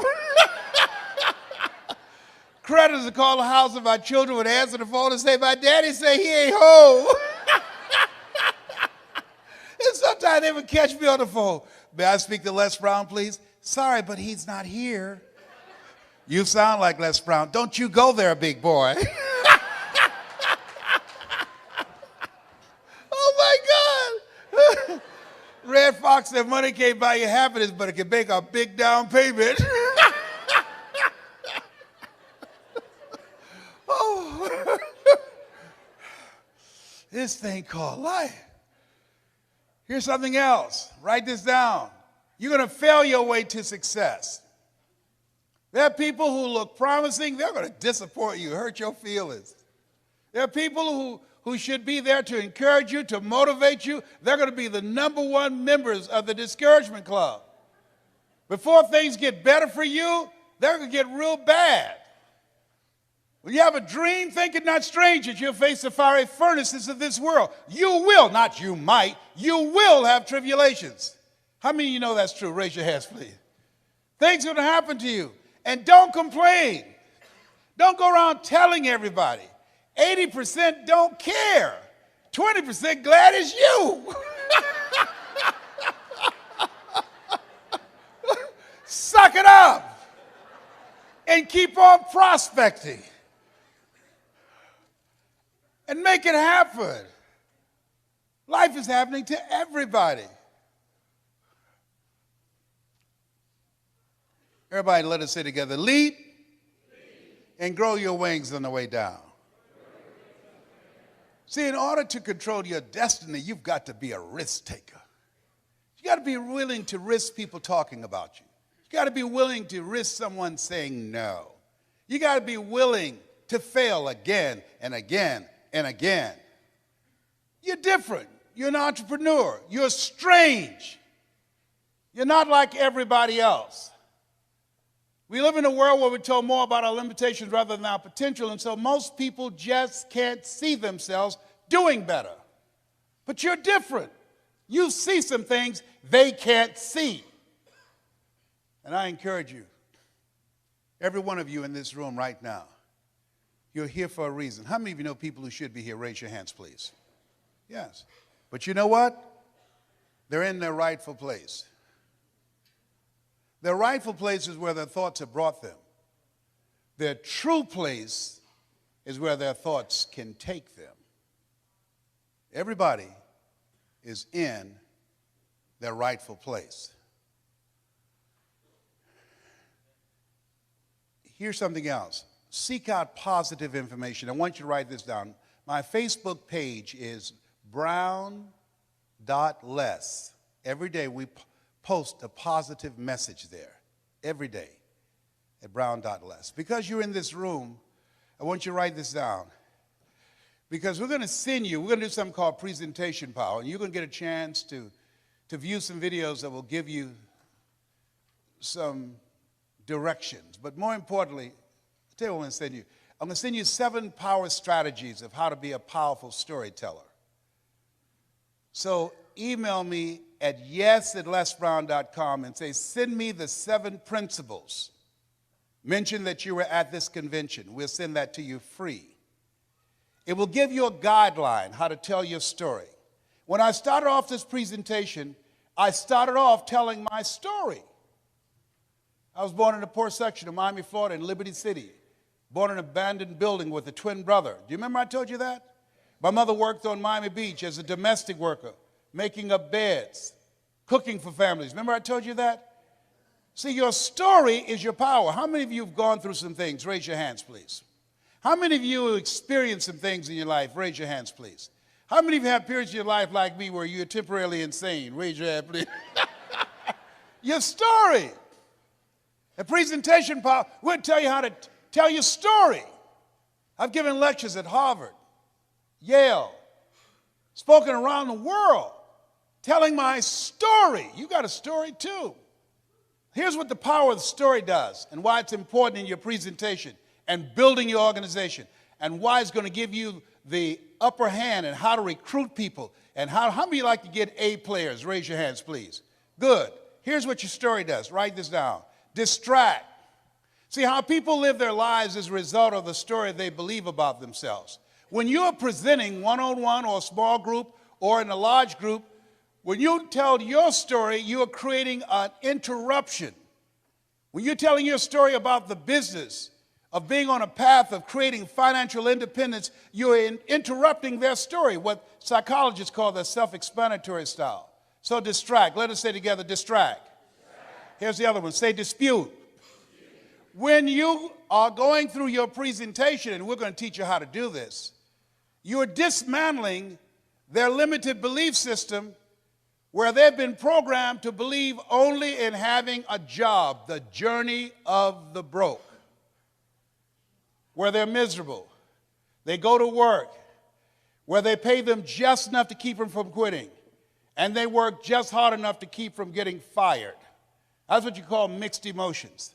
Seeing somebody you hate drive off a cliff in your car.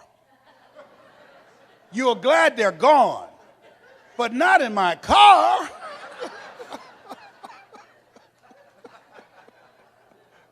Can you feel me up in here? Can you feel me? People go to jobs that they hate, 87% of Americans, and guess what? And they pray they don't get fired. That's no way to live. That's why you're here. You just said, you know what? No, I ain't going out like this. You know, I'm telling you. And people think you're crazy, and you are. You got to be crazy today. You got to be out of your mind. My favorite book said, let that mind be in you. You got to have another mind in you that says, I got this. This is my life. I own this. I'm going to call the shots here. Nobody's going to tell me how much I'm worth, what time I can take a lunch break. I'm not going to anybody and ask for permission to take my family on vacation. No, I got this. I've got a vehicle that can take me to another place. That's why you said yes. Give yourselves a round of applause.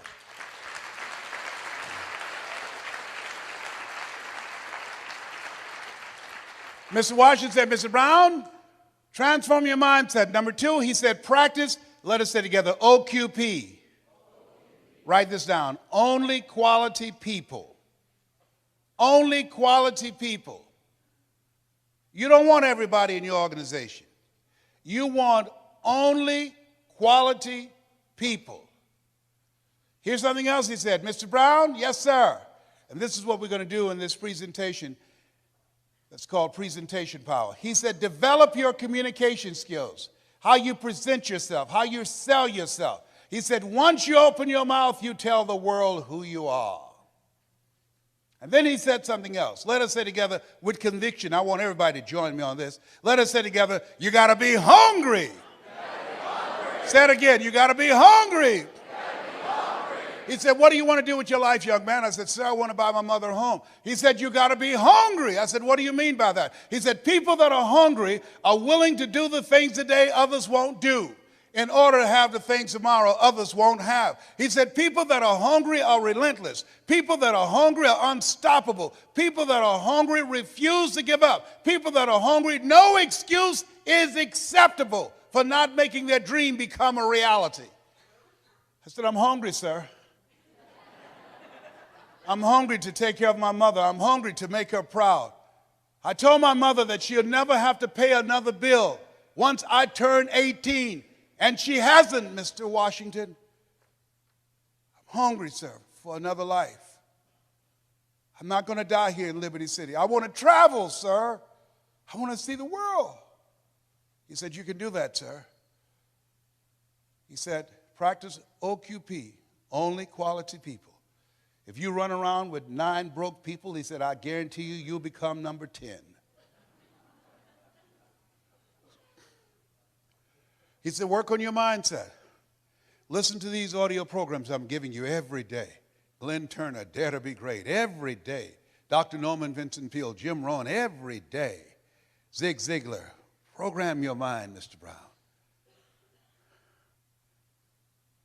He said, how do you plan to buy your mother a home? I said, sir, I want to become a disc jockey. He said, is that right? I said, yes, sir. He said, good.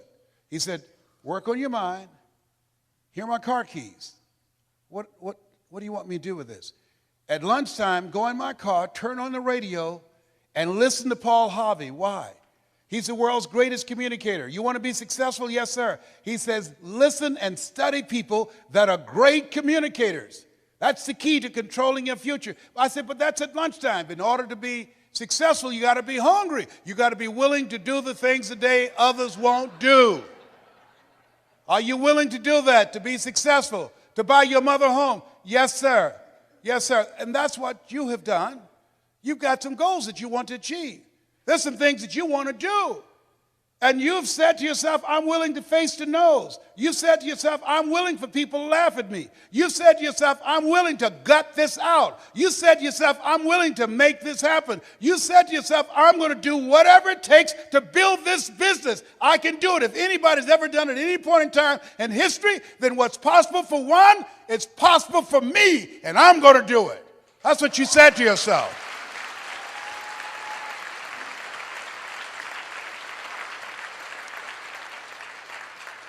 He said, listen to Paul Harvey every day. So you want to be a disc jockey? Yes, sir. He said, I want you to create your format. What will your personality be? What style are you going to have? I said, wait a minute, sir. I want to be a disc jockey, but I don't have a job yet. And then he said something. He said, it's better to be prepared for an opportunity and not have one than to have an opportunity and not be prepared. He said, you got to expect to become successful. Let us say together, I expect to win. I expect to increase my recruitment.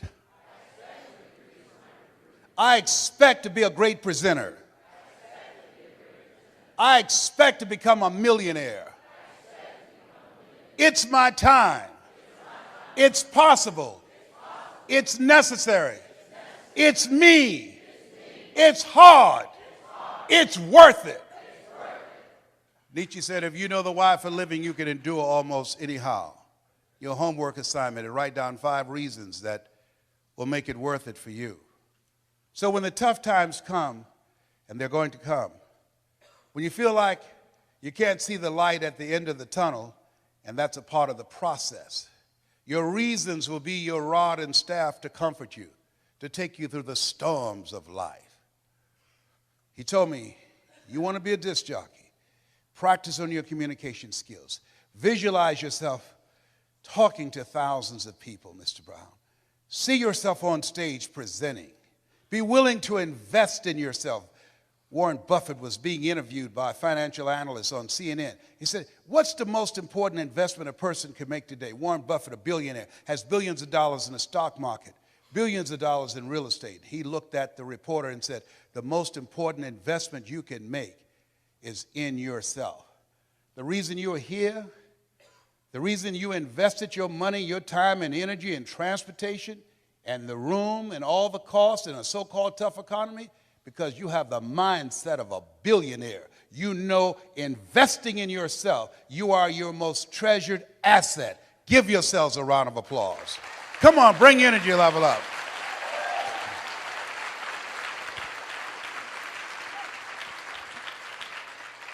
So he said, Mr. Brown, I've done all that I can do for you. You've got to go out and face the music. You go with the things I've taught you and make it happen. I went to WMBM radio station on Miami Beach. Milton Butterball Smith was the program director. Hello, Mr. Butterball. My name is Les Brown, sir. I'd like to be a disc jockey. He said, young man, you have any journalism in your background? No, sir, I don't. You have any experience in broadcasting? No, sir, I don't, but I practice every day. Let me audition for you. Let me show you how good I am. He says, no, we don't have any job for you. How many have been rejected? Raise your hands, please. I was devastated with rejection. I went back, Mr. Washington. I said, Mr. Washington, they said no. He said, don't take it personally. Most people are so negative, they have to say no 7 times before they say yes. He said, you got to be hungry. Go back again. I said, yes, sir. I went back again. Hello, Mr. Butterball. How are you, sir? My name is Les Brown, sir. I'd like to be a disc jockey. He said, I know what your name is. Weren't you here yesterday? Yes, sir. Didn't I tell you no yesterday? Yes, sir. He said, then why are you back today?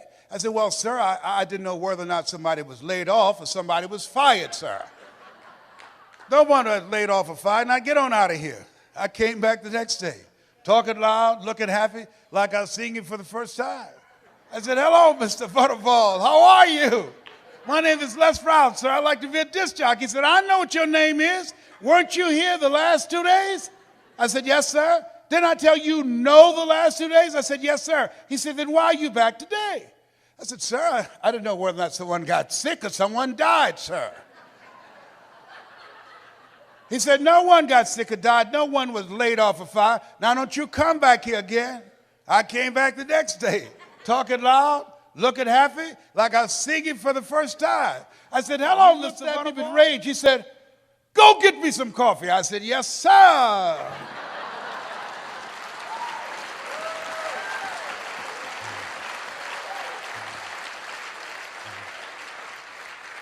My favorite book said, the greatest among you will be your servant. So I became the errand boy for the disc jockeys. I was serving them. I'd go get their lunch and their dinner, and I'd come into the control room, watching them working the control room knobs and switches, knowing my time will come. Let us say together, my time will come. When I'll be a top producer. And when I'll come up on stage, and they call my name because of my accomplishment. My time will come because I'm going to put forth the effort. And so on the weekends when the disc jockeys would come out to the parking lot, the cars would be clean inside out. They said, hey, who did this? I did, sir. How much do you charge, young man? Oh, nothing, sir. I just wanted to help out. Write this down. Build relationships. Build relationships. Give before you ask people to come into your business. Find some way to compliment them. Talk to them, ask them questions. Find out what's important to them, what's stressing them out, what keeps them up at night, what drives them, what they value. Don't advance with the business. People do business with people they know, like, and trust. That's why you want to tell the story and ask key questions. You want to be strategic and experiential. Write this down. You have an energy signature. People are feeling you out. They're listening to you. They're watching you. And so, it said, look, here are my car keys, young man. Dinah Ross and the Supremes are coming to town, the Four Tops and the Temptations. I want you to pick them up at the airport and take them to the Fontainebleau Hotel on Miami Beach. It is my pleasure to serve you, sir. I would drive these entertainers all over Miami Beach in the disc jockeys' big, long Cadillacs. I didn't have any driver's license, but I'll drive it like I had some. Then one day, it's a Saturday afternoon, a disc jockey by the name of Rockin' Roger was drinking while he was on the air. Rockin' Roger got so drunk, he could not complete the show. He began to slur his words. He's about to fall off the chair. It's a Saturday afternoon, and I was the only one there, looking at him through the control room window, walking back and forth, young, ready, and hungry. I was saying, drink, Rock, drink. Drink, Rock. I'd have gone and get him some more if he'd asked me to. Then pretty soon the phone rang. It was a general manager. I said, hello? He said, young boy, this is Mr. Clyde. I said, I know. He said, Rock can't finish the program. I said, I know. He said, will you call one of the other DJs in? I said, yes, sir. I hung the phone up and said, now he must think I'm crazy. I called my mama and my girlfriend, Cassandra. I said, y'all come out on the front porch, turn up the radio. I'm about to come on the air.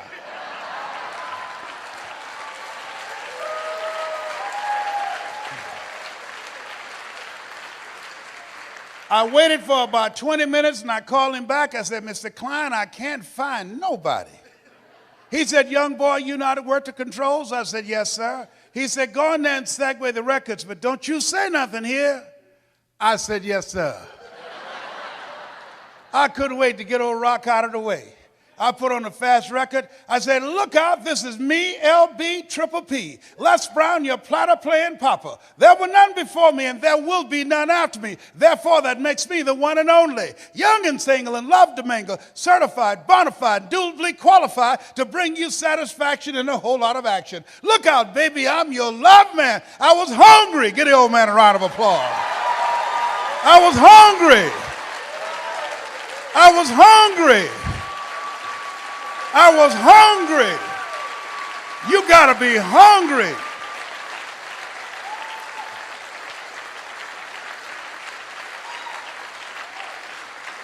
Shake someone's hand on your right and left and say, you got to be hungry. Do that right now. Shake somebody else's hand. Say, you got to be hungry.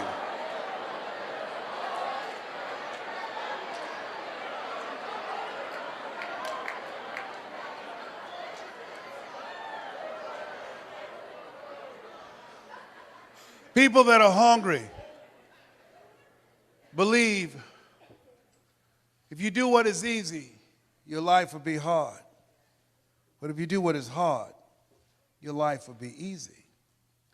People that are hungry believe what Zig said when he said, if you give enough people what they want, they will give you what you want. People that are hungry believe always strive to get on top in life because it's the bottom that's overcrowded.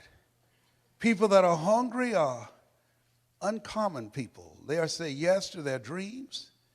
They say yes to an opportunity where they can develop their entrepreneurial skills, where they can develop their mind and their leadership skills, where they can become versatile and flexible and create and build a business they can be proud of. People that are hungry have a vision of themselves when they leave here, leaving a legacy and not liabilities. People that are hungry understand that most people die at age 25 and don't get buried till they're 65 because they're not willing to take a chance on themselves. People that are hungry are a rare breed. They're risk takers. I don't know what you want to do. Seemed like yesterday when I was the new kid on the block. Now at 68, I'm the old timer. I used to think people in their 40s were old. Now that I'm 68, I feel like I served at the Lord's Supper. And I know I look young for 68. because I use mascara to cover my gray hair. I was over there asking Marie. I said, Marita, can you have any mascara? She said, oh, you look just fine. My kids say, Daddy, you look distinguished with your gray hair. I said, 68, I'm not trying to look distinguished. I'm trying to look young. I got to tell you this story. Don't tell anybody, please. I gave this speech at the Georgia Dome. And after I finished, it's called It's Not Over Till I Win. And after I finished, somebody came back and said, Mr. Brown, I know you're tired, and our speaker canceled. Do you have enough energy to do another program? I said, no, I'm tired. He said, we can pay you a full fee of $25,000. I said, the Lord is able.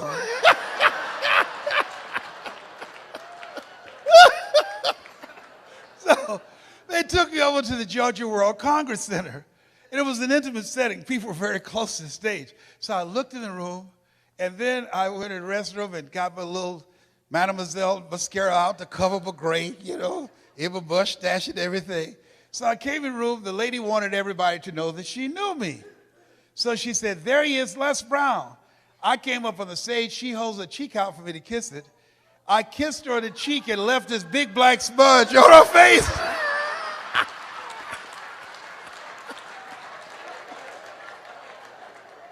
I said, oh my God. So I didn't know what to do, so I just sat down. So the people down front start saying, there's something on your face. She looks at me, she said, what are they saying? I said, I don't know. Then one nosy lady went over there, opened up her pocketbook, and gave her a mirror. Now, nobody asked her to do that. Getting in the Kool-Aid, don't know the flavor. She looks and see the big black smudge on her face. She said, how did this get here? I said, I don't know. You think maybe some of this rubs off? Well, the reason I'm telling you this, don't worry if I kiss you today, because Marie said, you don't need it. You'll be just fine. You look distinguished. Whatever.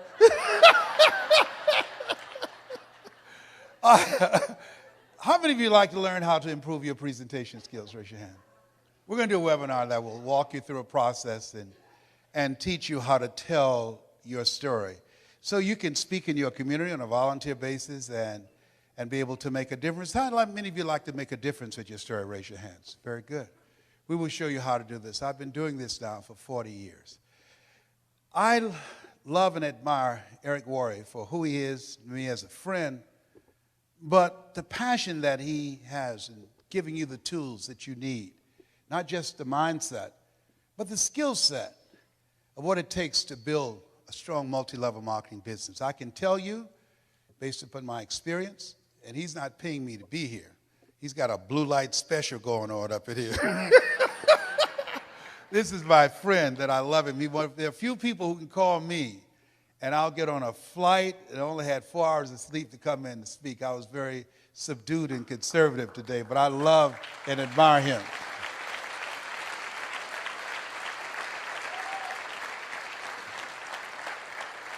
But if you're serious about your story, make sure you email me and put in there the 7 story principles. Put that in there, and we will email this to you free at lesbrown.com. I'd like to leave this with you. After leaving Zig's memorial yesterday, who was a great man, who contributed so much to so many people, I said, God, let me touch and change millions of people's lives like Zig has done. Let me make my mark like he made an incredible mark. Let me touch hearts and minds like he touched me when I first saw him. And I drove many miles, 400 and 500 miles, to see him and Jim Rohn and Dr. Norman Vincent Peale and Charlie Tremendous Jones. Let me be an instrument to give people hope, to inspire them to expand their skill set, to encourage them to create collaborative, achievement-driven, supportive relationships. God, let me live a life that counts, that means something to people. God, help me to be able to inspire people like Mr. Washington inspired me, like Mike Williams, my mentor for the past 43 years, who saw something in me I could not see in myself, who believed in me when I didn't believe in myself. Please let me live a life that matters. I want to leave this with you. At this stage of my life, my goal is to train 100,000 speakers who will have one message: hope, skill set, and collaborative relationships that will change how people think, how they feel, and how they act. 100,000 people outside of religion and outside of politics, both of which I believe polarize and divide people. 100,000 ordinary people who want to live an extraordinary life. God, give me the stamina and the vision to use my gift that you have given me to work with people who are hungry to make their lives count. I want to leave this with you that my mother used to love to say to me when she was in pain. Leslie, yes, ma'am. Come in here. Yes, ma'am, mama. What is it, baby? Say that thing for me, boy. That makes me feel good. Yes, ma'am, mama. My mother's dream was to raise 7 children she didn't have, to make sure we had a roof over our head and food on the table. And she never failed. We never went to sleep hungry. She's a hard worker, and she had faith. I remember the first home I bought her, and this home she saw. I said, Mama, how you like this? She said, if I lived in something like that, I would feel like Mrs. Rockefeller. She didn't know I had planned to get that home for her. I purchased the home, and I said, Mama, I think I know the people who live there. You do? I said, yes, ma'am.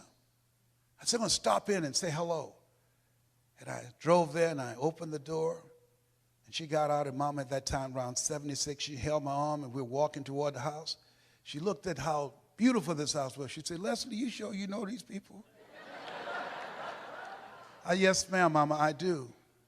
And we got to the door, and I couldn't hold it anymore. I reached in my pocket, I took the key out, and I put it in the door. I said, Mrs. Rockefeller, this is your home.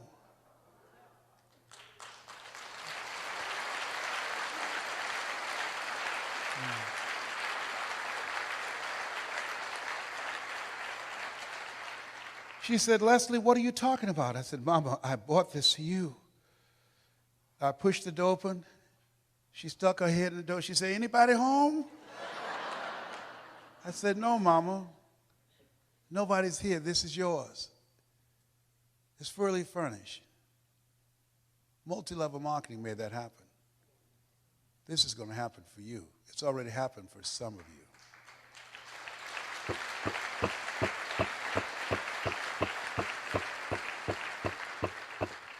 Mama has since passed. She was born on November the 6th, just like Zig. I remember her walking around the house looking and said, thank you, Jesus. Thank you, Jesus. And Leslie, you were such a problem kid. You were so crazy. I said, I know, Mama, but I'm rich now.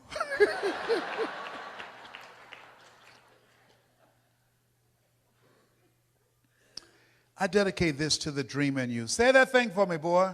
Yes, ma'am.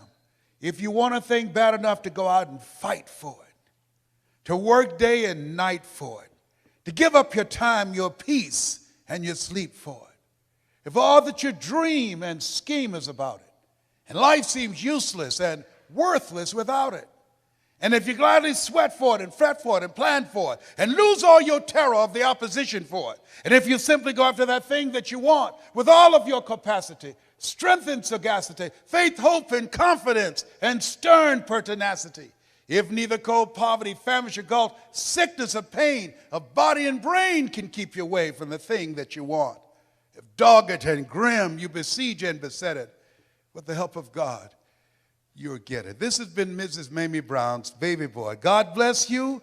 God bless your dream. God bless America. Thank you so very much.